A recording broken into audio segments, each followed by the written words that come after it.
அனைவருக்கும் வணக்கம்.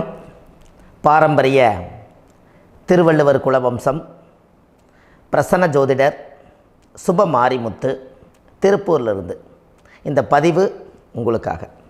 ஐயா வணக்கங்க ஐயா. வணக்கம் ஐயா. ஐயா இப்போது மக்கள் சார்பாக ஒரு கேள்வி இன்றைக்கி நான் கேட்கலான் இருக்கேன். கேளுங்க ஐயா. ஐயா அதாவது இந்த ஜாதகத்தில் முடக்கு இருக்கு, ஜாதகத்தையும் முடக்கிருச்சு, கண்டிப்பாக அதனால் வாழ்க்கையில் நிறைய பிரச்சனைகள் அப்படின்னு சொல்லி நிறைய பேர் கேட்குறாங்க. கண்டிப்பாங்க ஐயா. இந்த முடக்குங்கிறது என்னங்க ஐயா? அதற்கும் கர்மாவுக்கு ஏதாவது சம்மந்தம் இருக்காங்க ஐயா? ரொம்ப பற்றி சொன்னீங்கன்னா ரொம்ப உதவியாக இருக்குங்க. நல்ல கேள்விங்க ஐயா. இந்த கர்மாவே முதல்ல எங்கேருந்து வருது அப்படிங்கிறது தான் இப்போ நம்ம சொல்ல போகிறோம். இதுவரைக்கும் எத்தனையோ கருத்துக்களெல்லாம் நீங்கள் இந்த உலகத்தில் கேட்டிருப்பீங்க.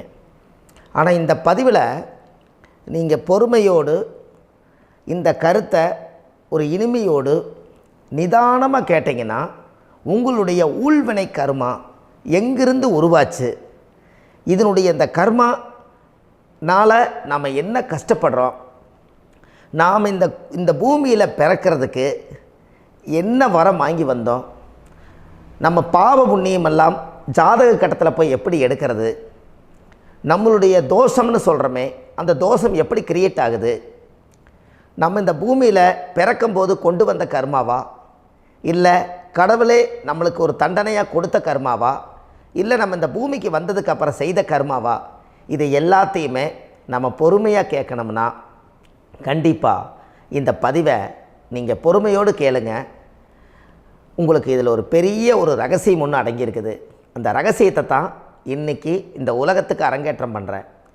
இந்த முடக்கு நம்ம ஐயா கேட்டதில் ஒரு அற்புதமான ஒரு விஷயம் என்ன அப்படின்னு கேட்டிங்கன்னா, முடக்குங்கிறது அந்த காலத்தில் பெரிய திறமையை கட்டி போட்டு வச்சுட்டா நம்மனால் அது இயங்க முடியுமா? முடியாது இல்லைங்களா ஐயா? முடியாது. அப்போது அதே மாதிரி ஜாதக கட்டத்தில் நமக்கு வேண்டிய யோகத்தை கடவுளே நம்மளுக்கு நாம் செய்த பாவத்தினால அது முடக்கி வச்சிருச்சுன்னா அந்த பாவகத்தை அந்த ஜாதகர் அனுபவிக்க முடியுமா? அனுபவிக்க முடியாது. அப்போது அந்த அனுபவிக்க முடியாமல் வெளி உலகத்தில் போய் நம்ம தேடி போன பிறவியில் செய்த பாவத்தை இந்த பிறவியில் நீங்கள் தேடி கண்டுபிடிச்சி வாழ்க்கையில் நீங்கள் எப்போ மேலுக்கு வர்றது? அப்போது அந்த கர்மா 12 ராசி கட்டத்துக்குள்ள 27 நட்சத்திரத்தில் 9 கிரகங்களுக்குள்ள ஒரு பெரிய ஒரு ஆத்துமாத்துமான கர்மா, உங்கள் பூர்வ ஜென்ம கர்மா இதுக்குள்ளே எங்கேயோ ஒரு இடத்துல முடங்கியிருக்குது. இந்த முடக்க மட்டும் உங்கள் ஜாதகத்தில் நீங்கள் கண்டுபிடிச்சிட்டிங்கன்னா ஹைலைட்டாக வாழ்கிறதுக்கு, இந்த உலகத்தில் சுதந்திரமான வாழ்க்கை வாழ்கிறதுக்கு ஒரு மிகப்பெரிய பொக்கிஷம் உங்கள் ஜாதகத்துக்குள்ளேயே இருக்குது. அப்போது அந்த ஜாதகத்துக்குள்ளே நாம் போன பிறவியில் நம்ம கர்மா நாம் என்ன செய்திருப்போன்னு உங்களுக்குள்ளே பெரிய குழப்பம் இருக்கும்.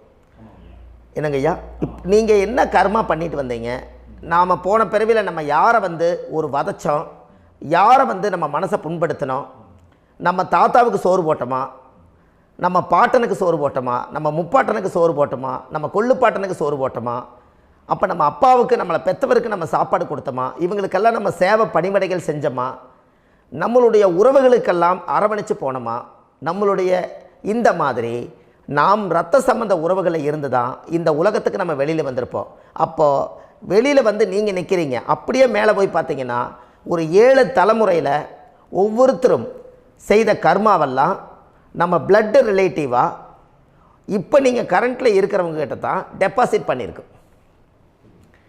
அப்போ இது தெரியாமல் நாம் ஜாதகத்துக்குள்ளே போய் தசாபுத்தி நல்லா தனுங்க இருக்குது, நான் ரொம்ப கஷ்டப்படுறேன், என் ஜாதகத்தில் போய் பார்த்தேன் எல்லா கிரகங்களும் நல்ல வலிமையாக இருக்குன்னு தான் சொன்னாங்க, ஆனால் இன்னும் என்னுடைய கடன் அடையலை, இன்னும் என்னோடய கர்ம தீர்ந்த மாதிரியே தெரியல, எனக்குள்ளே ஒரு தாட்டு என்னமோ நான் ஒரு பின்தங்கின வாழ்க்கையிலே வாழ்ந்துட்டுருக்கேன் அப்படின்னு நீங்கள் சொல்லும்போது, அப்போ இதையெல்லாம் தாண்டி ஒரு கர்மா உங்களுடைய ராசி கட்டத்துக்குள்ளே எங்கேயோ ஒரு பக்கத்தில் ரகசியமாக புதைஞ்சிருக்கு.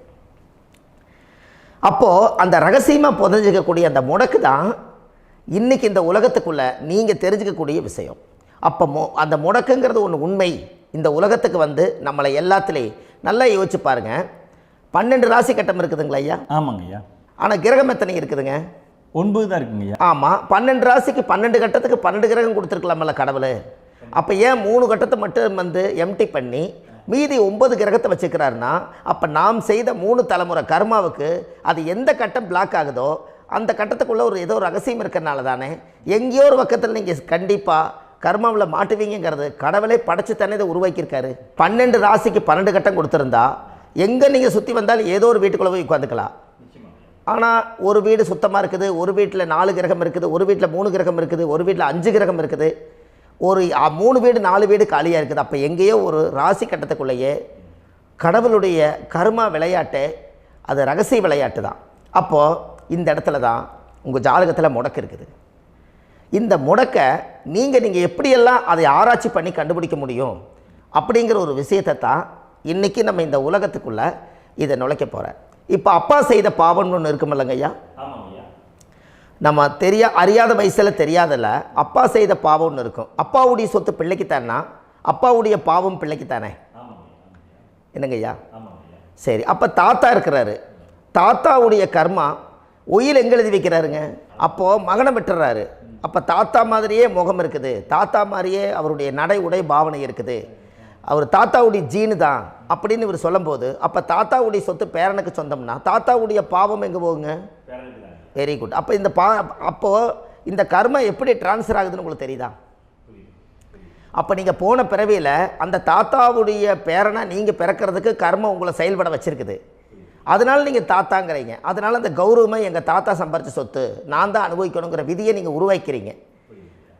அப்போது இந்த ஜாதகத்தில் அந்த ஊழ்வினை தோஷந்தான் ஏதோ ஒரு வழியில் உங்களை கர்மாவை செயல்படுத்துது.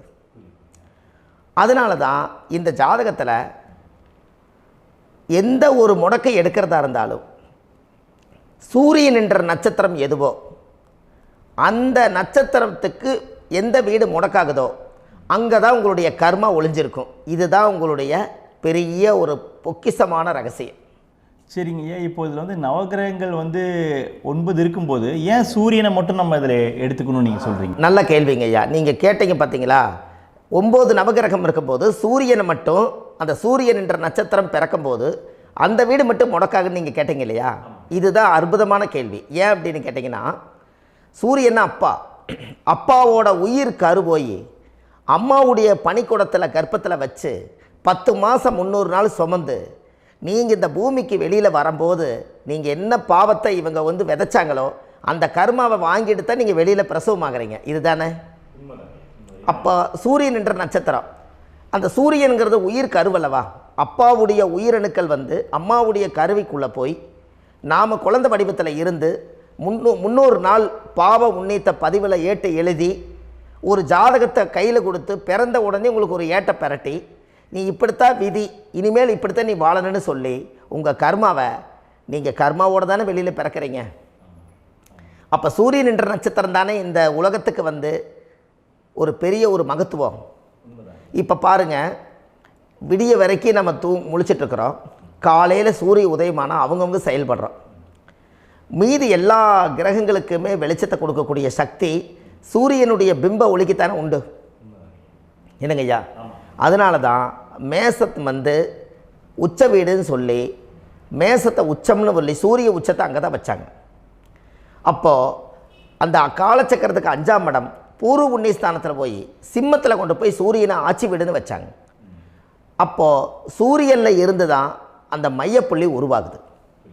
அப்போ உங்களுடைய ஜாதகத்தில் அந்த சூரியனாகப்பட்டவர் பிறக்கும்போது நீங்கள் உங்கள் ஜாதகத்தை நீங்கள் எடுத்துக்கங்க ஐயா.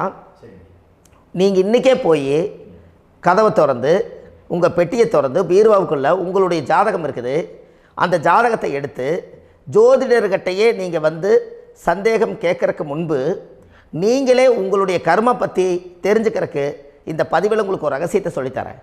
உங்கள் ஜாதகத்தில் இப்போ இது வரைக்கும் ராசி கட்டத்தை நீங்கள் பார்த்துருப்பீங்க, ஆனால் பாதசாரம்னு ஒன்று இருக்கும் இல்லைங்களா? ராசிக்கு பாதசாரம்னு ஒன்று இருக்கும். சூரியன் என்ன நட்சத்திரத்தில் இருக்குது, சந்திரன் என்ன நட்சத்திரத்தில் இருக்குது, செவ்வாய் என்ன நட்சத்திரத்தில் இருக்குது, புதன் என்ன நட்சத்திர காலில் நிற்குது, இதெல்லாமே அந்த சாரம் இல்லாத ஜோதிடம் சோரம் போய்விடும். அதனால் அந்த சாரத்தில் நிற்கிது பார்த்தீங்களா கிரகம், அதில் இப்போ நீங்கள் உங்களுடைய ராசி கட்டத்தை ஓப்பன் பண்ணுங்கள். இதில் ராசி கட்டத்தில் சூரியன் என்ற நட்சத்திரம்னு ஒன்று இருக்கும் இல்லைங்களா? அது எதுவாக வேணாலும் இருந்துட்டு போட்டோம். அந்த நட்சத்திரம் தான் நீங்கள் பிறக்கும்போது தாயுடைய கருவறைக்குள்ள கரு உருவான நட்சத்திரமே அதுதான். புரிஞ்சுங்களா ஐயா? பிறக்கும்போது நீங்கள் அந்த கருவுடைய நட்சத்திரம் அப்பா வந்து கருவை உருவாக்கி கர்மாவை விதைச்சது அந்த சூரியன் என்ற நட்சத்திரம் தான். அந்த வீட்டுக்கு தான் இந்த ராசி கட்டத்தில் உங்களுக்கு முடக்கு உருவாகுது. புரிஞ்சுங்களா ஐயா? அப்போது ஒரு ஜாதகத்தில் சூரியன் என்ற நட்சத்திரம் எதுவோ அதுதான் உங்களுடைய கர்மா நட்சத்திரம். இப்போ நம்ம பிறக்காதுக்கு முன்னாடி அப்பா கட்டத்தில் அந்த கர்மா டெபாசிட் ஆகிருக்கும். அதை ட்ரான்ஸ்ஃபர் எப்படி பண்ணுறாரு? அவருக்கு ஒரு கல்யாணம் வச்சு அவர் குடும்ப வாழ்க்கையில் வாழ்ந்து நம்மளோட உயிர் கருவை கொண்டு போய் ஊராம் பொண்ணை கல்யாணம் பண்ணி பொண்டாட்டின்னு எடுத்துக்கொண்டு அந்த பொண்டாட்டிங்கிற உரிமையாகி இவருடைய உயிர் கரு உருவாகி வாரிசுகள் வெளியில் வருது. அதானங்க ஐயா? அப்போது அந்த சூரியன் என்ற நட்சத்திரம் தான் இந்த உலகத்தில் ஒரு பிரம்மாண்டமான நட்சத்திரம். இந்த நட்சத்திரம் உங்கள் மனசுக்குள்ளே ஏதாவது இருந்துச்சுன்னா உங்கள் வீட்டில் ஏதாவது ஒரு நல்ல விஷயங்கள் நீங்கள் பண்ணுறதா இருந்தால் அந்த கர்மா நட்சத்திரம் சூரியனுடைய நட்சத்திரம் இருக்குது பார்த்தீங்களா, அந்த நட்சத்திரத்தில் எந்த ஒரு சேவைகளும் செய்யக்கூடாது. அதுதான் கர்மா. அதை போய் நீங்கள் ஆக்டிவேட் பண்ணி விட்டீங்கன்னா அது முன்னோர்களை வந்து நீங்கள் வந்து தொந்தரவு பண்ண மாதிரி. அந்த கர்ம நட்சத்திரம் தான் உங்கள் வாழ்க்கையில் அது புதஞ்சிருக்கிறதா. இப்போ குழந்தை பிறந்தாலோ சீர் சீமந்தங்கள் நீங்கள் செய்கிறதாலோ கல்யாணம் முக்கிறதுனாலோ உங்கள் ஜென்ம நட்சத்திரத்தன்னைக்கு கல்யாணம் பண்ண வேண்டாம்னு சொல்லிக்கிறாங்கல்லங்க. உங்களுக்கு ஜென்ம நட்சத்திரத்துக்கு முன்னாடி உங்களை உருவாக்குன நட்சத்திரம் தான் ஜென்ம நட்சத்திரம். அப்போ சூரியன் என்ற நட்சத்திரம் அப்பாவுடைய ஜென்ம நட்சத்திரமாக அந்த ஊழ்வினை கர்மம் செயல்படுது. அப்போ அந்த முடக்கு யார் வழியில் வந்தது? முன்னோர்கள் வழியில் வந்தது. முன்னோர்கள் கட்டி வச்சது யாரைய? குலதெய்வத்தை. அப்போ அந்த குலதெய்வத்தை போய் சாமிக்கு போய் வீடு வாசல்லாம் வலித்து குலதெய்வத்தை போய் தேங்காய் பழம் பூ மாலை கல்கண்டு வாங்கி அர்ச்சனை பண்ணி ஒரு அன்னதானம் ஒன்று பண்ணிவிட்டு சாமிக்கு பொங்கல் வச்சு நைவேத்தியம் பண்ணிவிட்டு உங்கள் ஜாதகத்தை வச்சு பூஜை பண்ணிவிட்டு வாங்க. அதுக்கப்புறம் தான் உங்கள் கர்மாவை கண்டுபிடிக்கிறதுக்கு வழியே பிறக்கும். குலதெய்வத்தை வணங்காமல் கோவிந்தா கோவிந்தா என்று பல தெய்வத்தை வணங்கினாலும் பலனொன்றும் இல்லைன்னு அந்த காலத்தில் முன்னோர்கள் சொல்லி வச்சுக்கிறாங்களா இல்லைங்களா? அதனால் கண்டிப்பாக அதை கண்டுபிடிச்சி நீங்கள் அதுக்கு ஒரு நைவேத்தியம் பண்ணால் மட்டும்தான் முதல்ல உங்கள் 5ஆம் பாவம் முன்னோர்கள் அது வேலை செய்யும். குலதெய்வ ஆலயத்துக்கு போயிட்டு வாங்க. போயிட்டு வந்துட்டு இந்த கர்மவினை தோஷத்தை நிவர்த்தி பண்ணுறதுக்குண்டான சரியான பரிகாரத்தை நம்ம எடுப்போம். அப்போது உண்மையாலுமே ஒரு ராசி கட்டத்துக்குள்ளே இந்த மாதிரி ஒரு அந்த கர்ம தோஷம் இருப்பதனால இந்த கர்மா தோஷத்துக்கு அந்த முடக்க தோஷங்கிறத நீங்கள் எடுத்து அதை கண்டுபிடிச்சி அந்த சூரியன் என்ற நட்சத்திரம் எந்த ராசி கட்டத்தில் போய் முடக்காயிருக்குதோ அந்த முடக்கு எந்த பாவகம் வந்து நம்மளுக்கு லாக் ஆகிருக்குதோ அந்த பாவகத்துக்கு உண்டான பரிகாரங்கள் அதுக்குரிய ஸ்தலங்கள் அந்த கோவில்களில் போய் சுவாமிக்கு தேங்காய் பழம் பூமாலை கல்கண்டு வாங்கி அர்ச்சனை பண்ணி நீங்கள் இந்த கோவிலுக்குள்ளே போய் உட்காந்து சாமி கும்பிட்டு வந்தீங்கன்னா உங்களுடைய ஜாதகத்தில் இருக்கக்கூடிய அந்த முடக்கு தோசை நீங்கி வாழ்க்கையில் நீங்கள் எதை சாதிக்க வந்தீங்களோ அந்த சாதனையை நீங்கள் சாதிச்சிட்ருப்பீங்க. புரிஞ்சுங்களா ஐயா? ஏன் அப்படின்னா அந்த முடக்கு நட்சத்திரத்துக்குள்ளே தான் ஒரு தோஷம் இருக்குது. இப்போ அந்த காலத்தில் பாருங்கள் ஐயா, முன்னோர்கள் எல்லாம் நிறைய பேர் கோவில் கட்டி வச்சுட்டு போயிருக்காங்களா இல்லைங்களா? இந்த கோவில் எதுக்காக கட்டி வச்சுக்கிறாங்கன்னா அவங்க கட்டினவங்களுக்கும் அந்த முடக்கு தோஷம் இருந்திருக்குது. ராஜாக்கள் இருந்திருக்குது, மன்னர்கள் காலத்தில் இருந்திருக்குது, ஜமீன்தார் காலத்தில் இருந்திருக்குது. இப்போ அவங்களுடைய அமைப்புகள் எல்லாமே முன்னோர்கள் என்னமோ அறியாமல் தெரியாத தன்னடக்கம் இல்லாத ஒரு கர்மாவை இவங்க செஞ்சிட்டாலும் அதுக்குரிய பரிகார ஸ்தலங்களை கொண்டு போய் அந்த காலத்திலே ஜாதகம் பார்த்து நம்ம வந்து முன்னோர்களுடைய பாவத்தை நாம் செய்த பாவத்தையும் தீர்த்துட்டு நமக்கு கீழே அடுத்த சந்ததிகள் அடுத்த தலைமுறைகள் வந்தாலும் இந்த கோவில்களுக்கு வந்து விளக்கு போட்டு சாமி கும்பிட்டு இந்த மண்ணை மிதிச்சுட்டு போனால் அன்னையோடு அந்த கர்மா தீருங்கிறது அந்த காலத்திலேயே முடக்க தோஷ பரிகாரத்தை கோவில் வழியில் அந்த காலத்தை திசை திருப்பி வச்சுருக்காங்க. அப்போ நீங்கள் கோவிலுக்கு போகாமல் கண்டிப்பாக இந்த பரிகாரத்தை நீங்கள் உடைக்க முடியாது. ஏன் உடைக்க முடியாதுன்னா இப்போ நீங்கள் எத்தனை வருஷம் வாழ்கிறீங்க ஐயா? 120 வருஷமே வச்சுக்கோங்க. சூரியன் திசை 6 வருஷம், சந்திரன் திசை 10 வருஷம், செவ்வாய் திசை 7 வருஷம், ராகு திசை 18 வருஷம், குரு திசை 16 வருஷம், சனி திசை 19 வருஷம், புதன் திசை 17 வருஷம், கேது திசை 7 வருஷம், சுக்கிரன் திசை 20 வருஷம். இப்போ நான் சொன்ன டோட்டலெல்லாம் கூட்டிங்கன்னா 120 வருஷம் வரும்.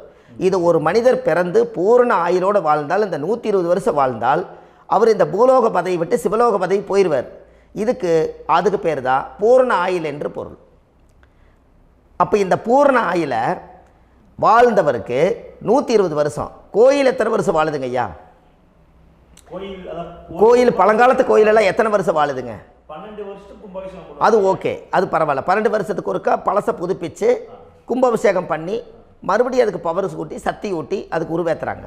நான் சொல்கிறது கோயில் 5000 வருஷம் 4000 வருஷம் பெரிய பெரிய சித்தர்கள், மகான்கள், ரிஷிமார்கள், யோகிகள், சித்தர்கள் இவங்களெல்லாம் போய் கோவில்லையே சிவனையும் பெருமாளையும் வழிபாடு பட்டுட்டு கோவில்லையே ஒரு ஓரத்தில் ஜீவசமாதி ஆயிட்டாங்கன்னு பழைய கால கோயிலில் சித்தர்கள் குடியிருக்காங்களா இல்லைங்களா?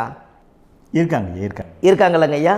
அப்போது நாம் 120 வருஷம் வாழ்கிறோம், கோவில் 5000 வருஷம் வாழுது. எங்கே சக்தி அதிகமாக இருக்குன்னு சொல்லுங்க? கோவிலில் தாங்க ஐயா. கோயில் தான், அதில் ஒன்றும் மாற்றம் இல்லைங்களே. கோயில் தாங்க. அப்போ கோவிலில் தான் அந்த சக்தி இருக்குதுன்னு நீங்கள் சொல்கிறீங்க. அப்போ உங்களுடைய கர்மாவை உடைக்கிறதுக்கு 120 வருஷம் பெருசா 5000 வருஷம் பெருசான்னு சொல்லுங்கள்? 5000 தாங்க. அப்போ 5000 வருஷம் உள்ள அலைகள் எத்தனை அந்த சிவனுக்கு இப்போ சிவன் கோயிலே உங்களுக்கு முடக்கு தோஷத்துக்கு ஒரு கோயில் வருதுன்னு வச்சுக்கோங்க. அந்த கோவிலில் எத்தனை முடக்குகளுக்கு உண்டான கோவில்கள், எத்தனை பழங்களை ஊற்றி சாமிக்கு அபிஷேகம் பண்ணியிருப்பாங்க, எத்தனை பால் கூட ஊற்றிருப்பாங்க, பன்னீர், தேன், இளநீ, மஞ்சள் நீர், திருமஞ்சனம், அபிஷேகம், பொங்கல், நைவேத்தியம் இத்தனையும் செஞ்சு அந்த சிவனை சிவனாக பார்த்து அந்த கருவறைக்குள்ள ஒரு கிராணங்கள் வரும்போதும் கூட பாதுகாப்பு பண்ணி வச்சு நல்ல சக்தியோடு அந்த கருவறையை புத்தியோடு அவங்க வேலை செஞ்சு அந்த காலத்தில் வச்சுருக்காங்களா இல்லைங்களா? அப்போது நம்ம வீட்டை அவ்வளோ சுத்தமாக வச்சுருக்க முடியுமா? என்னதான் வாஸ்து இருந்தாலும் முடியாது இல்லைங்களா? அப்போது அவ்வளவு ஒரு பவர்ஃபுல்லான கோவில் அந்த முடக்கு தோஷத்துக்குள்ளே ரகசியமாக அந்த கோயில் அடங்கியிருக்குது. உங்கள் ஜாதகத்துக்குள்ளே உண்மையாலுமே ஊழ்வினை கோயில், கர்மவினை கோயில் அதுக்குள்ளே இருக்குது. அந்த ஜாதகத்தை கணிச்சு பார்த்தா கரெக்டாக உங்களுடைய ஜாதகத்தில் அப்பாவுடைய கருவறையிலேருந்து உயிர் உருவாகிற நேரத்தில் இருந்து இப்போ வரைக்கும் நீங்கள் கரண்ட்டில் வாழ வரைக்கும் அந்த கர்ம கூட வர்றதை ஒரே ஒரு இடத்துல போனால் மட்டும்தான் விட்டுட்டு வர முடியும். அது எந்த வீடு அப்படின்னு கேட்டால் உங்களுக்கு அப்பாவுடைய கர்மா வழியில் போய் அந்த கோவில் பழையகால கோயில், பழையகால தெய்வங்கள், அந்த கோவில் தான் உங்கள் ஜாதகத்துக்குள்ள ரகசியமாக இருக்கும். அது ஏன் இந்த பதிவில் உங்களால் சொல்ல முடியாது அப்படின்னா, இந்த பதிவில் ஏன் உங்க சொல்ல முடியாதுன்னா உங்கள் ஜாதகம் தெரியாமல் என்ன கோயிலை நீங்கள் சொல்லுவீங்க? இப்போ பொதுவாக ஒரு நட்சத்திரத்துக்கு ஏதோ ஒரு கோவிலை அவங்க சொல்லி நீங்கள் போயிட்டு வர்றீங்கன்னு வச்சுக்கோங்க. ஆனால் அது வேலை செய்யலைன்னா நம்மளுக்கு என்னங்க இவ்வளோ கஷ்டப்பட்டு போய் அதை பலனடையிலேன்னு கேள்வி கேட்டக்கூடாது. உங்கள் ஜாதகத்தை நீங்கள் கொண்டாங்க, உங்கள் டேட் ஆஃப் பர்த் டயத்தை போட்டு ஜாதகத்தை கணிச்சு நீங்கள் சூரியன் என்ற நட்சத்திரத்துக்கு உங்களுடைய கர்மவினை கோவில் யார், உங்களுடைய முடக்கு யார், ஊழ்வனை தோஷத்துக்கு உண்டானவர் யார், தாய் வழி கர்மா யார், தந்தை வழி கர்மா எது, நீங்கள் பிறக்கும்போது வந்த கர்மா என்ன, இது எல்லாம் கணிக்காமல் பொதுவாக ஒரு கோயிலில் போய் நீங்கள் பாட்டுக்கு சாமி கும்பிட்டு வந்தால் பலன் எப்படி கிடைக்கும்? கண்டிப்பாக கிடைக்காதுங்க ஐயா. என்னங்க ஐயா? அது தெரிஞ்சு பண்ணாதான் சரியா? ஒரு டாக்டர்கிட்ட போகிறீங்க, என்னை அப்படியே ஸ்கேன் பண்ணி ஒரே ஒரு மாத்திரை கொடுங்கன்னு கேட்டால் டாக்டர் கொடுப்பாருங்களா? அவர் என்ன பிரச்சனை இருக்குதோ அதை முதல்ல கண்டுபிடிச்சி ஸ்கேன் பண்ணி பார்த்து ரிப்போர்ட் எடுத்து அது மூலியமாக தான் கொஞ்சம் எடுத்து ஐயா உங்களுக்கு இந்த பிரச்சனை, இதுக்கு தீர்வுக்கு இதுக்குண்டான மெடிசன், இது இப்படித்தான் சாப்பிடணும்னு அது முறையாக சொல்லி அந்த உயிர் வாழ வைக்கிறாரு டாக்டர். அவர் ஒரு தெய்வ வடிவத்தில். கரெக்டுங்களா ஐயா? அப்போ உங்களோட கர்மா எங்கே செயல்படுது அப்படின்னா, இந்த முடக்க நீங்கள் இந்த பதிவில் தெரிஞ்சுக்கங்க. அதுக்குரிய நட்சத்திரம் என்னன்னு தெரிஞ்சு வச்சுங்க. உங்கள் ஜாதகத்தில் சூரியன் என்ற நட்சத்திரத்தை எடுத்துக்கங்க. அந்த வீட்டுக்கு முடக்க இந்த பதிவில் எந்த வீடு லாக் ஆகிருக்குதுங்கிறத நான் உங்களுக்கு இந்த வீட்டில் சொல்கிறேன். அந்த வீட்டு நீங்கள் பாருங்கள், உங்களுடைய லக்கணத்துக்கு அது எந்த வீடு. இப்போ லக்கணத்துக்கு ஒரு 7வது வீடுன்னே வச்சுக்கோங்க. அப்போ லக்கணத்துக்கு 7வது வீடே முடக்கு.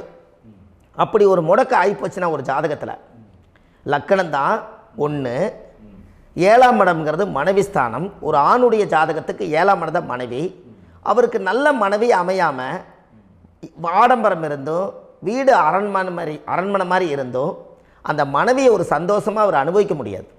புரிஞ்சுங்களா ஐயா? சந்தோஷமாக அனுபவிக்க முடியாது. ஏன் அப்படி? 7ஆம் இடத்துல தான் அவரோட கர்மா உட்கார்ந்துருக்குது. கரெக்டாக சொன்னீங்க. 7ஆம் இடத்துல தான் அந்த கர்மா உட்கார்ந்துருக்குது. அப்போ அந்த 7ஆம் இடத்துல இருக்கக்கூடிய அந்த கர்மா போன பிறவியில் நீ மனைவிக்கு சோறு போடாமல் மனைவியை கட்டி வச்சு அடிக்கிறதும், மனைவியை துன்புறுத்துறதும், அந்த மனைவி இருக்கவே இன்னொரு வாழ்க்கைக்குள்ளே போகிறதும், இங்கே வாழ வேண்டிய தாம்பத்திய சந்தோஷத்தை கொண்டு போய் இன்னொரு இடத்துல கொடுக்கறதும், தெரிஞ்சிருந்தே நம்மளுடைய மனசுக்குள்ளே திருடுத்தனமாக வாழ்கிறதும், இது எல்லா கர்மாவும் போன பிறவியில் நாம் செய்த ஊழ்வினை கர்மா தான் உங்கள் ஜாதகத்தில் 7ஆம் இடம் முடக்கு. அப்போ அந்த 7ஆம் இடம் முடக்கா இருந்துச்சுன்னா கண்டிப்பாக உங்கள் ஜாதகத்தில் நீங்கள் என்ன அனுபவிச்சிட முடியும்? நல்ல நண்பர்கள் கிடைக்க மாட்டாங்க, நல்ல ஒரு பார்ட்னர்ஷிப் அமையாது, நல்ல ஒரு நட்பு வட்டங்களில் எதையும் அனுபவிக்க விடாது, ஒரு அங்கீகாரமான உறவுகளில் போய் நம்ம ஸ்ட்ராங்காக நிற்க முடியாது. 7ஆம் இடம் என்பது தாம்பத்திய வாழ்க்கை, பூர்த்தி இல்லாத வாழ்க்கையாக இருக்கும். இப்படியெல்லாம் அந்த ஜாதகத்தில் ஒரு பொதுவாக ஒரு ஜாதகத்தில் 7ஆம் பாவம் முடக்காயிட்டால் இந்த கர்மாவை அவர் அனுபவிச்சுக்கிட்டே இருப்பார். இது எப்போத்தான் அதுக்கு ஒரு தீர்வு வேணுங்கய்யா? அந்த கோயில் எதுன்னு நீங்கள் கரெக்டாக சொன்னீங்க. இப்போ இது மனிதனால் செயல்படுது. மனிதர்கள் தான் கோயிலை கட்டி வச்சாங்க. தெய்வத்தை விட ஒரு காலத்தில் மனிதர்களுக்கு மகிமை ஜாஸ்தி. ஏன்னா சாதாரண ஒரு மண் பூமியாக இருந்த இடத்த மனிதர்கள் தான் கோயில் கட்டி ஒரு மகிமைப்படுத்தி புண்ணியம் பண்ணி வச்சாங்க. மனிதர்களுக்கு சக்தி அதிகம்தான், ஆனால் பிரபஞ்சத்துக்கு அதை விட சக்தி அதிகம் அல்லவா? ஐயா, நீங்கள் கோவிலுக்கு போய் அந்த கர்மா உடைக்கிறதுக்கு கோவிலில் சக்தி இருக்குது, ரைட்டு.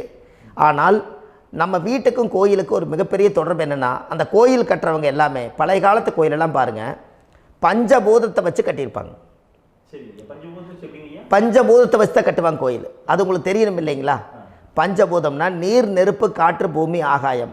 இந்த பஞ்சபூதத்தினுடைய சக்திகள் எல்லாம் ஒரே நேர்கோட்டுக்கு என்னைக்கு வருதோ அன்னைக்கு தான் அந்த கோவிலுடைய பாலக்கால் போட்டு 1000-2000 வருஷம் நிலச்சி நிற்கிறது. காரணம், இந்த பிரபஞ்சத்தில் பஞ்சபூதம் எப்படி நிலச்சி நிற்குதோ அதுபோல் 5000 வருஷம் நிற்கிறதுக்கு அந்த பஞ்சபூத சக்தி வச்சு தான் சாமி சிலையை பிரதிஷ்டை பண்ணி வச்சுருப்பாங்க. அதனால தான் இந்த கோயில்கள் எல்லாம் 5000 வருஷமாயும் எத்தனையோ கிராணங்களை எல்லாம் தப்பிச்சிருக்கிறதுக்கு காரணம். அப்பேற்பட்ட புண்ணிய ஸ்தலம் உங்களுக்கு எதுன்னு தெரியணும் அல்லவா? என்னங்க ஐயா? அப்பேற்பட்ட புண்ணிய ஸ்தலம் உங்களுக்கு எதுன்னு தெரிஞ்சால் தானே நீங்கள் போய் செய்ய முடியும், இல்லாட்டி கண்டிப்பாக தெரியாது. அப்போ இந்த முடக்கு தோஷத்தை கடவுள்கிட்ட கொண்டு போய் ஒப்படைக்கணும். நாம் பிறக்கும் போது கொண்டு வந்த கர்மாவை நாம் இருக்கும் காலத்தில் கொண்டு போய் இந்த கர்மாவை சுத்தப்படுத்தி, நீங்கள் பாவ ஆத்மாவை இந்த பூமியில் பிறந்து பூலோகத்தில் எல்லா புண்ணியத்தையும் செஞ்சுட்டு இந்த பூலோகத்தை விட்டு நீங்கள் போகும்போது புனித ஆத்மாவாக போகணுன்னா உங்கள் கர்மாவை கொண்டுட்டு போகாதீங்க, கர்மாவை நிவர்த்தி செய்யுங்க. என்னங்க ஐயா? அப்போ கர்மாவை சுத்தப்படுத்துங்க. கர்மாவை சுத்தப்படுத்திட்டு உங்களுக்கு பிறக்கிற குழந்தைகளுக்கு அந்த கர்மாவை டிரான்ஸ்ஃபர் பண்ணாமல் உங்களோட நில் பண்ணுங்க. ஒரு உதாரணம் சொல்லட்டுங்களா ஐயா? ஒரு காந்தம் ஒன்று இருக்குது இல்லைங்களா? ஒரு காந்தம்ங்கிறது ஒரு தாத்தாவாக வச்சுக்கோங்க. ஒரு இரும்பை கொண்டு போய் வச்சா ஒட்டு மோட்டாதா? அப்போ ஒட்டுனோடனே காந்தம்ங்கிறது தாத்தா, அவருக்கு பிறந்த வாரிசுக்கு அந்த கர்ம டிரான்ஸ்ஃபர் ஆயிருமா? சரி, இன்னொரு இரும்பை கொண்டு போய் வைங்க, ஒட்டு மோட்டாதா? அப்போ அது பேரனுக்கு வைங்க, பேரனுக்கு வந்துருச்சு அந்த கர்மா. இன்னொரு இரும்பை கொண்டு போய் வைங்க, அந்த காந்தத்துக்கு நேர் இன்னொன்று வைங்க, ஒட்டு மோட்டாதா? அப்போ அதை கொண்டு போய் நம்ம கொள்ளு பேரனுக்கு வைங்க. இப்படியே டிரான்ஸ்ஃபர் ஆகி தலைமுறையாக இந்த கர்மா தொடர்ந்துக்கிட்டே இருக்குது. இந்த இடத்துல கொண்டு போய் காந்தத்துக்கு இரும்பு ஒட்டிகிட்டே இருக்குதுல்ல, இந்த இடத்துல ஒரு மரக்கட்டை செஞ்சு கொண்டு போய் கரெக்டாக வச்சுக்கினே போட்டுமா? அந்த மரக்கட்டையை கொண்டு போய் வைக்கிறவர் யார்? மரக்கட்டை வச்சுட்டு அடுத்த வாரிசு புனிதமாக பிறந்துட்டு அந்த மேலே இருக்கிற கர்மாலாம் இந்த அடுத்த இதுக்கு வராதில்ல. இதுதாங்க ஐயா கர்மா. தொடர்ந்து வரக்கூடிய கர்மாவை அதை நில் பண்ணணுங்கிறதுக்கு பேர் தான் இந்த உதாரணத்தை சொன்னவங்களுக்கு. அப்போ நாம் இந்த பூலோகத்தில் நம்ம ஒரு தாயுடைய கருவறையில் இருந்து தொப்புள் கொடி அறுக்கும் நேரம் நாம் என்ன கர்மாவை வாங்கி வந்திருந்தாலும் அதையெல்லாம் ஆராய்ச்சி செய்து ஜாதகத்தில் முழுமையாக கண்டுபிடிச்சி ஒரு காலம் இல்லைனாலும் ஒரு காலம் நம்ம நல்லா இருக்கிறதுக்காக, நம்ம வாரிசுகள் எல்லாம் நலமடைஞ்சு வளமடைஞ்சு வர்றதுக்காக இந்த கர்மா தோஷத்தை கரெக்டாக கண்டுபிடிச்சி சரியான கோவிலுக்கு போய் நீங்கள் கர்மாவை நிவர்த்தி பண்ணி அங்கே பூஜை புனஸ்தானங்கள், சகசரநாம பூஜைகள், ஓமங்கள், வழிபாடுகள் இதெல்லாம் நீங்கள் செஞ்சு உங்களுடைய பாவத்தை எல்லாம் கழித்து உங்கள் ஜாதகத்தவே யோகமாக மாற்ற முடியும். கண்டிப்பாக மாற்ற முடியும். ஏன்னா நம்ம யாரை நம்பி செய்கிறோம்? சரியான கடவுள்கிட்ட வழிகாமிக்க போகிறோம். அப்போ கடவுள் பொய்யாயிருவாரா? ஐயா நம்ம அதாவது அந்த காலத்தை சொல்லுவாங்க, சத்தியுள்ள சாமி கும்பிட்டு புத்தி உள்ள உள்ளே பெக்கணும்னு சொன்னாங்க. 16 வதபதன்னு பெக்கலை, எல்லாம் அறிவோடு பெற்றாங்க. அதனால் எல்லாமே தாய் தந்தைகள் பேச்சை கேட்டாங்க. அன்றைக்கி எல்லாருமே தாய் தந்தைகளுக்கு தூணாக நின்னாங்க. அப்போ அந்த காலத்தில் சத்தியுள்ள சாமி கும்பிட்டு புத்தி உள்ள உள்ளே பெக்கணும்னு சொல்லி அன்றைக்கி அறிவோடு பெற்று இந்த கர்மாவை ஆளுக்கு ஒரு கர்மாவை டிரான்ஸ்ஃபரை பிரித்து எல்லாரும் சுத்தப்படுத்தினாங்க. இன்றைக்கி நம்ம ஒரு குழந்தை 2 குழந்தை பெற்று வச்சுருக்கோம். அவங்களுக்கே இவ்வளவு கர்மா வந்துருச்சுன்னா இந்த குழந்தைகளுக்கு என்னைக்கு இந்த கர்மாவை போய் கண்டுபிடிச்சி நீங்கள் எப்போ சரி பண்ணுவீங்கன்னு. அப்போ இந்த வாழ்க்கையில் ஏதோ ஒரு பிரபஞ்ச சக்தி நம்மளை அறியாமல் என்னமோ ஒரு இயக்கத்தில் கொண்டு போய் விட்டுருச்சுங்களா? அப்போ இனிமேலாவது இந்த கர்மாவில் இருந்து கண்டிப்பாக நம்ம நிவர்த்தி ஆகணும்னு சொன்னால் இந்த முடக்கு தோஷத்தை யாரெல்லாம் கண்டுபிடிச்சி இந்த ஊழ்வினை கர்மாவில் இருந்து நாம் கருவறையில் சுமக்கும் போது 10 மாதம் நீங்களாம் என்னென்ன நினச்சிருப்பீங்க? அதாவது கருவறைக்குள்ள கருப்பாக ஒரு பிண்டம் இடப்பக்கம் கிடக்கையில் இந்த பூமிக்கு வரும்போது நீங்கள் என்னென்ன நினச்சிருப்பீங்க? இந்த பிறந்ததுக்கு அப்புறம் வந்து தான் அம்மா தெரியுது, அப்பா தெரியுது, தாத்தா தெரியுது, பாட்டி தெரியுது, இந்த உலகத்தில் கண்கொள்ளாத காட்சிகள் எல்லாம் தெரியுது, எல்லாம் தெரியுது. ஆனால் 10 மாதம் உங்கள் வாழ்க்கையில் நீங்கள் இருக்கும்போது நீங்கள் என்னென்னலாம் நினச்சி இந்த பதிவில் இறைவன் கொடுத்தாரோ அதையெல்லாம் அனுபவிக்கத்தான் வந்தீங்க. அதுக்கு இடையில இருக்கிறதான கர்மா.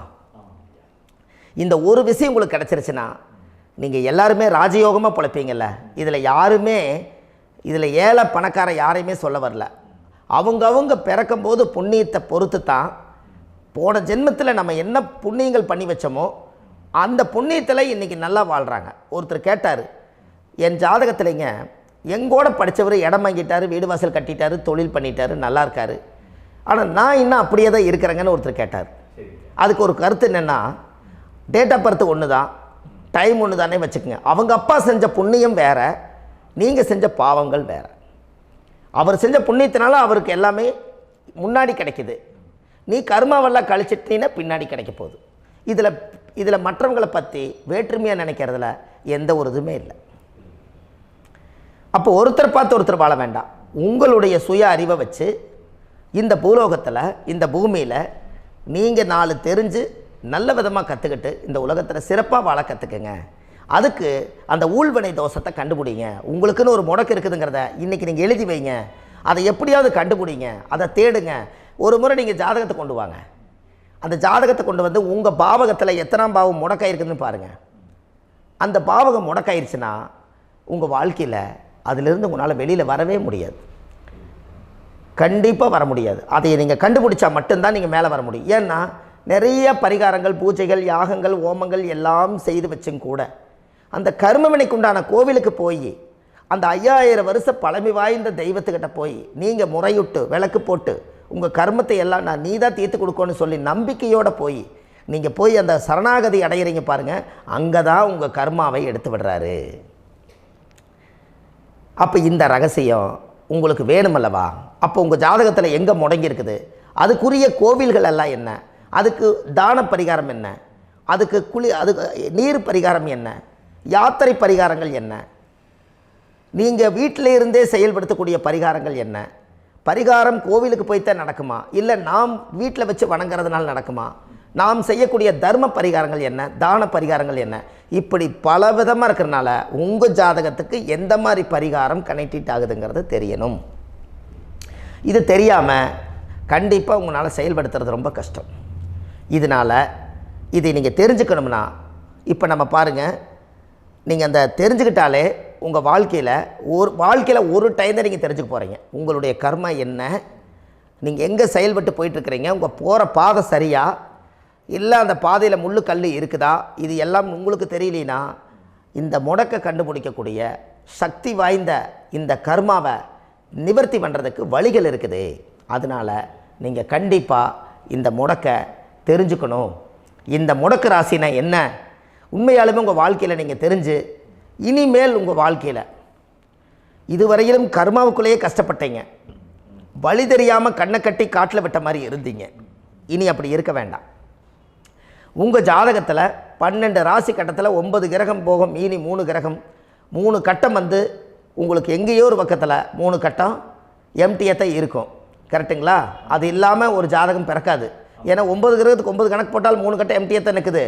அந்த கட்டத்துக்குள்ளே எந்த நட்சத்திரத்தில், எந்த சாரத்தில், எத்தனாவது டிகிரியில், எத்தனாவது பாதசாரத்தில், எத்தனை வெகுளையில், எத்தனை செகண்டுக்குள்ளே இந்த கர்மா உள்ளே புகுந்து உங்களை செயல்படுத்துதுங்கிறத கண்டிப்பாக உங்கள் ஜாதகத்தை கொடுங்க.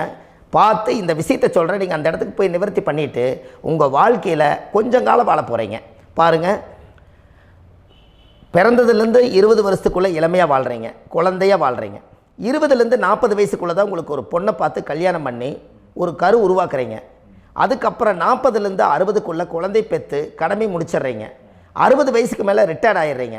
இந்த 20க்கும் 60க்கும் இல்லாத 20லேருந்து இந்த 40 வயசுக்குள்ளே உங்களோட தேடல் என்னவோ அது வாழ வேண்டிய சுகபோகமான வாழ்க்கை எல்லாமே அந்த 40க்குள்ளே தான் இருக்குது. இந்த 40க்குள்ளே இருக்கக்கூடிய வாழ்க்கையை இந்த கர்மா தெரியாமல் காலத்தை வீணாக்க வேண்டாம். வாழ வேண்டிய வயசில் நீங்கள் வாழணும். அதுக்குரிய கர்மாவை நீங்கள் சுத்தப்படுத்துங்க. எப்படியெல்லாம் நீங்கள் சந்தோஷமாக வாழ்கிறீங்கன்னு எனக்கு ஒரு தகவல் கொடுங்க. வேறு லெவலில் நீங்கள் இருப்பீங்க. கண்டிப்பாக இந்த பதிவில் உங்களுக்கு நான் இந்த விஷயத்தை கொடுக்க போகிறேன். இந்த முடக்கு நட்சத்திரங்கள் என்ன அப்படிங்கிறத இந்த பதிவில் நீங்கள் ஒரு நோட் ஒன்று எடுத்துக்கோங்க, குறித்து வச்சுக்கோங்க. இதில் இருந்து அவங்கவுங்களுக்கு முடக்கு நட்சத்திரம் என்னங்கிறத இந்த பதிவில் நான் உங்களுக்கு கொடுக்குறேன். இந்த வீடு தான் அது முடக்குங்கிறத சொல்கிறேன். இதையெல்லாம் நீங்கள் தெரிஞ்சு உங்கள் ஜாதகத்தவே நீங்கள் முடக்கு எடுத்து கண்டிப்பாக உங்கள் வாழ்க்கையில் நீங்கள் நல்லா இருப்பீங்க. அதுக்கு ஒரு நோட் எடுத்து வச்சுக்கோங்க. இது வரைக்கும் கர்மாவை பற்றி நம்ம பேசினோம். உங்கள் ஜாதகத்தில் சூரியன் என்ற நட்சத்திரத்துக்கு தான் முடக்குன்னு சொன்னீங்களே, எந்த வீடுங்கிற ரகசியத்தை இன்றைக்கி நம்ம எல்லோரும் தெரிஞ்சுக்கலாமா? இத்தனை காலமாக நீங்கள் தெரிஞ்சுக்காத ஒரு ரகசியத்தை இன்றைக்கி உங்கள் ஜாதக கட்டத்தில் நீங்களே முடக்க கண்டுபிடிச்சி அதுக்குண்டான பலனை தேட போகிறீங்க. அந்த தேடல் தான் உங்களை கொண்டு போய் உட்கார வைக்க போகுது. ஒரு உதாரணம், உங்கள் ஜாதகத்தில் பாதசாரம் இருக்குது அல்லவா? அந்த பாதசாரத்தில் சூரியன் என்ற நட்சத்திரம், சூரியன் நின்ற நட்சத்திரம் பாதசாரத்தில் கரெக்டாக எடுங்க. சூரியன் என்ற நட்சத்திரம் ரேவதி நட்சத்திரமாக இருந்தால் அது உங்கள் வாழ்க்கையில் சிம்ம வீடு தான் முடக்கு. அப்போ இந்த சிம்ம வீடு உங்கள் லக்னத்துக்கு அது எத்தனாம் பாவகமோ அந்த பாவகத்தை நீங்கள் அனுபவிக்க முடியாது. அப்போ கண்டிப்பாக இந்த சிம்ம வீடு முடக்காக இருந்தால் நல்லா யோசிச்சு பாருங்கள். அந்த சிம்ம வீடு முடக்குன்னு நான் சொல்லிட்டேன். அது உங்கள் லக்கணத்துக்கு நீங்கள் எண்ணி பார்த்தா தான் அது உங்களுக்கு கணக்கில் தெரியும். இப்போ உதாரணத்துக்கு நீங்களே எண்ணி பார்க்கணுன்னா அது மேச லக்கணமாக இருந்து சிம்ம வீடு முடக்கானா, அப்போ மேசத்துக்கு சிம்ம 5வது வீடு. அதனால் அது பூர்வ புண்ணிய ஸ்தானம் முடக்கி வச்சிருச்சு, குழந்தை முடக்கி வச்சிருச்சு, காதல் மனசுக்குள்ள எண்ணம் எல்லாத்தையும் முடக்கி வச்சிருச்சு. அதே ரிஷப லக்கணத்துக்கு சிம்ம வீடு முடக்காக இருந்தால் அப்போது லக்கணத்துக்கு அது 4ஆம் வீடு, தாய் வீடு, வாகன, சொத்து, சுகம் எல்லாத்தையும் முடக்கி வச்சிருச்சு. இந்த பாவகத்தை நீங்கள் அனுபவிக்க முடியாது. இப்படித்தான் நீங்கள் ஜாதகத்தை எல்லாத்திலையும் தெரிஞ்சுக்கணும். அதே மிதுன வீடு முடக்க, மிதுன வீட்டிலிருந்து மிதுன லக்கணமாக இருந்தால் அது சிம்ம வீட்டுக்கு, அது லக்கணத்துக்கு அது 3வது வீடு, இளைய சகோதரம், தைரியம், வீரியம், கொடுக்கல் வாங்கல், தகவல் தொடர்பு, இது எல்லாமே துண்டிக்கப்படும். இது மூலியமாக தான் அந்த முடக்கு கர்மா வேலை செய்யும். அதே கடகலக்கணமாக இருந்து சிம்ம வீடு முடக்கானா அந்த ஜாதகத்தில் கடகத்துக்கு சிம்மம் 2வது வீடு, வாக்கு, கல்வி, பணம், பேச்சு, தோற்றம் எல்லாத்தையும் லாக் பண்ணி வச்சுருக்கோம். அப்போ சிம்ம லக்கணமாக இருந்து சிம்ம வீடே முடக்கானா அவர் முடங்கிடுவார். அவரோட திறமைகள் எல்லாம் உலகத்துக்கு வராது. வாழ்க்கையில் என்ன பண்ணுறதுனே தெரியாமல் போயிடும். அதனால் அந்த முடக்கை நீங்கள் ரிலீஸ் பண்ணால் தான் நீங்கள் வாழ்க்கையில் மேலே வர முடியும். அதே கன்னி லக்கணத்துக்கு 12வது வீடாக சிம்மம் முடக்கா இருக்கும். அப்போ கன்னி லக்கணத்துக்கு 12வது வீடாக இருந்தால் அது விரயமாக வருது. தாம்பத்திய சுகம், படுக்கை அறை எல்லாமே முடக்கிடும். நல்ல தூக்கம் இருக்காது, நல்ல சந்தோஷம் இருக்காது. எதுக்குடா கல்யாணம் பண்ண, எதுக்கு வாழ்ந்த, எது குழந்தை பெற்ற ஒரு விரக்தி ஆயிரும். இப்படியெல்லாம் அந்த கன்னி லக்கணத்துக்கு அந்த சிம்ம வீடு முடக்கா இருந்தால் இந்த விஷயத்தை, இந்த கர்மாவை அது செய்யும். அதே துலா லக்கணத்துக்கு 11வது வீடு சிம்ம வீடு முடக்கா இருந்தால் இவருக்கு பிறந்த மூத்த சகோதரி முடக்கி வச்சிருவார். அனுபவிக்க முடியாது வாழ்க்கையில். லாபஸ்தானம் 11ஆம் இடம். அப்போ சிம்ம வீடு 11, பேர், புகழ், பதவி, அந்தஸ்து, கௌரவம், உயர்ந்த ஸ்தானம் எல்லாத்தையும் லாக் பண்ணிடும். அந்த வீட்டிலேருந்து உங்களால் வெளியிலே வர முடியாது. அதே விருச்சிக லக்கணத்துக்கு 10 கூடியவர் சிம்ம வீடாக இருந்தால் முதல் தொழிலை தான் கை வைக்கும். அந்த தொழிலிருந்து நீங்கள் மேலேயே வர முடியாது. என்ன போன ஜென்மத்தை நான் பாவம் பண்ணோம், எந்த தொழில் செஞ்சாலும் எல்லாத்தையும் இழந்து போட்டு நீங்கள் நட்டாத்தில் நிற்கிறேன் அப்படின்னு வரும். இதே தனுசு லக்கணமாக இருந்தால் அது 9வது வீடு சிம்ம வீடாக இருக்கும். அவங்க அப்பா, இவர் பிறந்த அவங்க அப்பாவை முடக்கிடுவார். ஒரு குழந்தை பிறந்து 9வது வீடு முடக்கிட்டா அவங்க அப்பா எவ்வளோ உயரமாக வளர்ந்தாரோ அத்தனையும் லாக் ஆயிரும். அப்போ இந்த முடக்கெல்லாம் கண்டுபிடிச்சா தானே நீங்கள் ஜெயிக்க முடியும். அதே மகர லக்கணத்துக்கு அது 8வது வீடு. அப்போ இவர் என்னைக்கு 8ஆம் இடம் என்பது மாங்கல்யம், கல்யாணம் பண்ணுறாங்களோ அன்னையில இருந்து திருமணத்துக்கு அப்புறம் பிரச்சனையாக இருக்கும். அந்த 8ஆம் இடம் என்பது ரகசியத்தை எங்கெங்கேயோ காப்பாற்றி வச்சிருப்பார். எல்லாமே கர்மாவில் உடஞ்சி போய் எல்லா உண்மைகளும் வெளியில் வந்துடும். என்ன பண்ணுறதுனே தெரியாமல், எதையும் காப்பாற்ற முடியாமல் கண்ணை கட்டி காற்றுல விட்ட மாதிரி இருக்கும். அதே கும்பலக்கணமாக இருந்தால் அது 7வது வீடு சிம்ம வீடு. அவருக்கு அமையிற 7ஆம் வீடு சிம்ம முடக்கா இருந்தால் திருமணம் பண்ணால் முடக்கடியான ஒரு பெண்ணு தான் நம்மளுக்கு அமையும். முடக்கடி பேசும். 7ஆம் இடம் நல்ல பார்ட்னர் அமையாது, நல்ல ஃப்ரெண்ட்ஸ் அமையாது, நல்ல நட்பு அமையாது. அப்போ லக்கணத்துக்கு அது 7ஆம் பாவங்கிறது நட்பு, கூட்டு எல்லாமே. அப்போ 7ஆம் பாவங்கிற திருமண வாழ்க்கை எல்லாத்துலேயும் அங்கீகாரமாக இருந்தும் கூட திருமணத்துக்கு அப்புறம் முடங்கி போயிடுவார். அதுலேருந்து அவரால் மேலே வர முடியாது. அதே மீன லக்கணத்துக்கு சிம்மம் 6வது வீடாக இருக்கிறனால அந்த மீனத்துக்கு 6வது வீடு, 6ஆம் இடம் என்பது கடன், நோய், வழக்கு, அதில் தான் அவர் லாக் ஆகியிருப்பார். அதுலேருந்து அவரால் வெளியிலேயே வர முடியாது. இப்படித்தான் ஒரு ஜாதகத்தில் ஒரு சூரியன் என்ற நட்சத்திரம் அது ரேவதி நட்சத்திரமாக இருந்தால் சிம்ம வீடு முடக்கெடுத்து இப்படி 12 பாவகத்துக்கு நீங்கள் எடுத்து பார்த்தீங்கன்னா உங்கள் ஜாதகத்தில் இருக்கிற கர்மா எந்த ராசி கட்டத்தில் முடக்கி வச்சிருக்குது, அதுக்குரிய பரிகாரங்கள் என்ன, அதுக்கு தான பரிகாரம் என்ன, அதுக்கு பூஜை புனஸ்தானங்கள் என்ன, அதுக்கு சகசரநாம பூஜையா, வழிபாட்டு ஸ்தலமா, கோயில் ஸ்தலமா, பிரேதம் எடுத்து அடக்கம் பண்ணுறதா, அனாதிபாடி எடுத்து அடக்கம் பண்ணுறதா, உங்கள் முன்னோர்களை போய் கும்பிட்றதா, திதி கொடுக்கறதா, தர்ப்பணம் கொடுக்கறதா, கடல் பயணமா, விமான பயணமா, உங்கள் ஜாதகத்தில் காசியா, ராமேஸ்வரமா, உங்களுக்கு உயர்ந்த குலதெய்வமா, இத்தனையிலையும் கொண்டு போய் எதில் கொண்டு போய் கரெக்டாக கொண்டு போய் உங்களை உட்கார வைக்கிறது அப்படின்னு இந்த விவரம் தெரிஞ்ச ஜோதிட குருமார்களுக்கு நிச்சயம் தெரியும். அதனால் வாழ்க்கையில் ஒரு முறை உங்களுடைய கர்மாவை எடுக்க போகிறீங்க, அது சுத்தமான கர்மாவை எடுக்க போகிறீங்க, ஆதியில் இருந்து இதுவரையிலும் இருக்கக்கூடிய கர்மாவை கலைக்க போகிறீங்க. ஒரு தேன் கூட கலைச்சி அந்த ராட்டை எடுத்த மாதிரி அப்பேற்பட்ட கர்மாவை நீங்கள் கையிலேருந்து எடுக்கும் பொழுது உங்களுக்கு பார்த்து நிதானமாக சூதானமாக அந்த கர்மாவை போய் சுத்தப்படுத்திட்டு வரணும். அதுதான் உங்கள் வாழ்க்கையில் ஒரு பெரிய விஷயம். 12 கட்டம் சுத்தமாயிரு இந்த முடக்கு ராசிக்கு உண்டான பரிகாரங்கள் நீங்கள் செஞ்சீங்கன்னா, நம்ம ஆன்லைன்லேயே ஜாதகம் பார்க்குறோம். உங்கள் date of birth, time, place கொடுத்தீங்கன்னா போதும், உங்களுக்கு ஜாதகத்தை கணிச்சு ஃபோன்லேயே உங்களுக்கு கர்ம ராசி கண்டுபிடிச்சி உங்களுக்கு உண்டான கர்ம பரிகாரத்தை சொல்லி உங்கள் வாழ்க்கையில் ஒரு வெளிச்சத்தை கொண்டு வர்றதுக்கு என்றைக்கும் உங்களுக்கு உறுதுணையாக இருப்பேன். நீங்கள் கண்டிப்பாக இந்த பதிவுகள் எல்லாம் இது உங்களுக்காகத்தான். இது அதிகாலை நேரத்தில் பிரம்ம முகூர்த்தத்தில் இந்த பதிவை உங்களுக்கு முழுமையாக சமர்ப்பணம் பண்ணுறேன். இதை இதை வழி நடத்தி இதைய எப்படியெல்லாம் இந்த முடக்கை கண்டுபிடிச்சி இப்படியெல்லாம் பேச வச்சு அழகு பார்க்க நம்ம முன்னோர்களுடைய ஆசீர்வாதமும் இந்த முடக்கை கண்டுபிடிச்ச குருமார்களும் அவங்களுடைய குடும்ப பாரம்பரிய வம்சாவளிகளும் எல்லாருமே நல்லா இருக்கணும். அதுக்காக இந்த நேரத்தில் நான் அடியேன் சுப மாரிமுத்தாக இருந்து திருப்பூர்லேருந்து இந்த பதிவை உங்களுக்கு நான் கொடுக்குறேன்.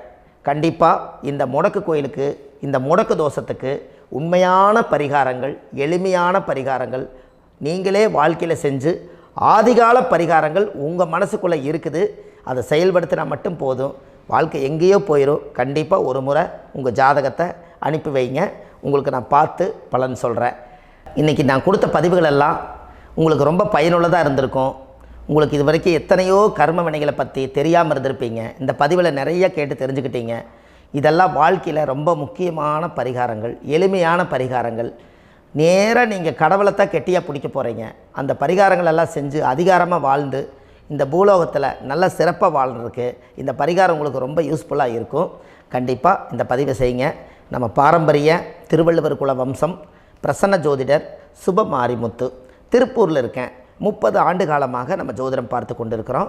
இவ்வளவு காலமாக எத்தனையோ ஆயிரக்கணக்கான மக்களுக்கு நம்ம ஜோதிடம் பார்த்து வழிகாட்டி நிறைய மக்களுக்கு நிறைய சேவைகள் செஞ்சுருக்கேன்.